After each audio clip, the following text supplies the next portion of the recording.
Hello and welcome to another Tabletop Games Blog Saturday review. It was 2100 and the construction of our gigantic project had begun. We were trying to tackle overpopulation and rising sea levels. Recent advances in technology had enabled us to build higher and stronger buildings that could house more people. We were also able to build on the water, using immense floating platforms as foundations for these wonderful structures. It would take time, but eventually we would be able to complete our first Megacity Oceania by Jordan Draper and Michael Fox from Hub Games. It's a tall order indeed, but you've been chosen to take on the role of one of these futuristic architects and build modern skyscrapers the world has never before seen.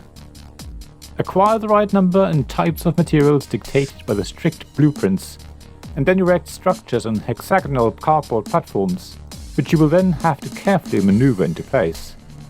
You will need a steady hand to ensure your building doesn't collapse on its journey to join the megacity in the center of the table. Megacity Oceania is a mix of luck, resource management and dexterity. There is also a sort of real-time element to it. It sounds like it should never work, but it somehow all comes together to create a really interesting and exciting game, but let me explain. In the game, you will be randomly drawing plastic shapes from a bag, choosing hexagonal platforms and selecting contracts that will hopefully all fit together. That's the luck and resource management part of the game. By far the largest part is the dexterity though. Once you've got everything you need in front of you, you will place the plastic pieces on top of your chosen cardboard platform and arrange them into a building that meets the contract requirements. Ideally, you want to build high, because it gives you extra points, but you also need to build sturdily. Creating a structure already requires a steady hand, but the game pushes it to another level, because once your building is finished, you need to push the hexagonal platform into the center of the table to join up with whatever hexes are already there. That's easier said than done, and will heavily depend on the surface you're playing the game on. If you have a wobbly table, or maybe one that's slightly sticky, successfully connecting your cardboard hex with a slowly growing megacity without the building collapsing is going to be very challenging indeed. I strongly recommend you either play on a smooth tablecloth or some sort of neoprene mat. I bought the game mat to go with the game, but you don't really need that. Any surface that's smooth and allows the cardboard hull to slide easily will do. As I mentioned, there's also a sort of real-time element to Megacity Oceania. When your turn is over, it's not actually over. You are supposed to build your structure while it's someone else's turn, and you can only add your building to the megacity when it's done, and you're not allowed to finish your structure during your turn. You have to be ready when the round comes back to you. That creates a bit of pressure, but also means turns sort of overlap. Nobody will sit around idly, nobody will be bored. Everyone will be busy stacking plastic pieces on top of each other and trying to construct something that fulfills sometimes really hard to achieve requirements of the contract they're trying to fulfill.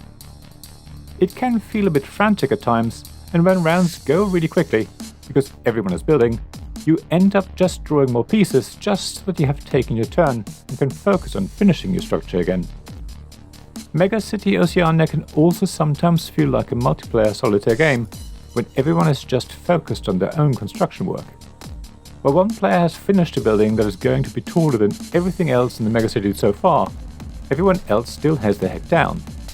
However, you just have to make time and watch with bated breath while that player carefully pushes their new megastructure into the middle of the table and maneuvers it around other buildings to connect it to the floating city in a way that gives them the most points.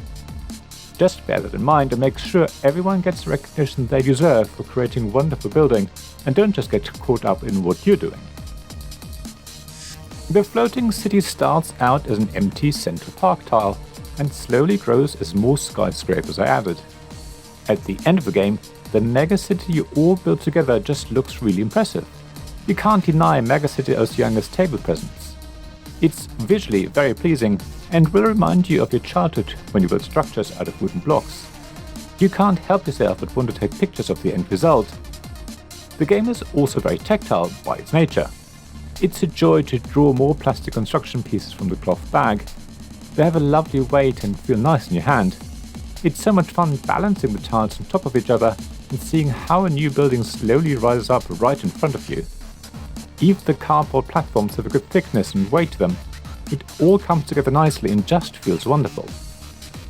Megacity Oceania can feel a little long, and towards the end you tend to run out of building platforms that fit the contracts you have. Some turns are just you resetting the platform hexes in the hope that you get something you need. It's like a little lull near the end, but when you get your last building placed in the city it feels great. It's the sort of game you probably only want to play once and then put away for a while before getting it out again and playing it once more. The dexterity element mixed together with the game's visual appeal makes Megacity Oceania an evergreen for me. I don't think I'll play it a lot, but it scratches a certain itch that no other game can. Thank you for listening to this Tabletop Games Blog's Saturday Review podcast. Please check the description below for links mentioned in this episode, as well as to the written version of this article on the blog. If you enjoyed this episode, please subscribe, give us some stars or leave a review. Please also tell your friends about me, and if you want to offer financial support, check out my Patreon and Ko-fi pages, links to which you'll find in the blog at tabletopgamesblog.com. So thank you again for listening, and I hope to see you again soon. This podcast was made possible by the generous help of my supporters.